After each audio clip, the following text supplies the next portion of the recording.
Bollywood star hero తెలుగులో దేవర సినిమాతో మెరిసిన సైఫ్ అలీ ఖాన్ ఇంట్లో గత అర్ధరాత్రి ఓ దొంగ బీభత్సం సృష్టించాడు. దొంగతనానికి వచ్చిన సైఫ్ అలీ ఖాన్పై కత్తితో దాడికి తెగబడ్డాడు. ఈ ఘటనతో సైఫ్ అలీ ఖాన్ తీవ్రంగా గాయపడ్డారు. దీంతో ఆయన వెంటనే లీలావల్లి ఆసుపత్రికి తరలించి చికిత్స అందిస్తున్నారు. ఇప్పటికే ఈ విషయం తెలుసుకున్న పోలీసులు సైఫ్ ఇంటికి చేరుకొని కేసు నమోదు చేసుకుని దర్యాప్తు చేపట్టారు. దాడి అనంతరం పారిపోయిన నిందితుడిని పట్టుకునేందుకు పోలీసులు బృందాలుగా ఏర్పడి గాలింపు చేపట్టారు. మరోవైపు లీలావతి ఆసుపత్రిలో చికిత్స తీసుకుంటున్న సైఫ్ వాగ్మూలం కోసం పోలీసులు వెయిట్ చేస్తున్నారు. సైఫ్పై జరిగిన దాడి నడపై జూనియర్ ఎన్టీఆర్ స్పందించారు. సైఫ్పై జరిగిన దాడి గురించి విని షాక్కు గురయ్యాను. ఆయన త్వరగా కోలుకోవాలని, ఆయురారోగ్యాలతో ఉండాలని కోరుకుంటున్నట్లు ఆయన ట్వీట్ చేశారు. ఎన్టీఆర్, సైఫ్ అలీ ఖాన్ దేవర మూవీలో కలిసి నటించిన విషయం తెలిసిందే. ఈ సినిమాతో ఇద్దరి మధ్య మంచి బాండింగ్ ఏర్పడింది. మరోవైపు సైఫ్పై దాడి జరిగిన ఘటనపై బాలీవుడ్ సినీ ప్రముఖులు ఆరా తీస్తున్నారు. ఇప్పటికే ఎంపీ సుప్రియా సూలే సైఫ్ అలీ ఖాన్ కుటుంబం గురించి ఆరా తీసింది.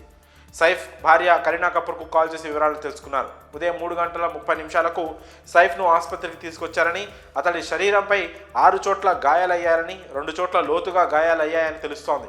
పూర్తి చికిత్స తర్వాత సైఫ్ ఆరోగ్యం గురించి పూర్తిగా చెప్పగలమని వైద్యులు అంటున్నారు. సైఫ్ అలీ ఖాన్, ఎన్టీఆర్ కలిసి దేవర చిత్రంలో నటించారు. డైరెక్టర్ కొట్టాల శివ తెరకెక్కించిన ఈ చిత్రం గతేడాది థియేటర్లలో విడుదలై భారీ విజయాన్ని అందుకుంది. ఇందులో జాన్వీ కపూర్ కథానాయికగా నటించగా విలన్ పాత్రలో కనిపించాడు సైఫ్. అంతకుముందు ప్రభాస్ నటించిన ఆదిపురుష్ సినిమాలో రావణుడి పాత్రలో నటించాడు సైఫ్.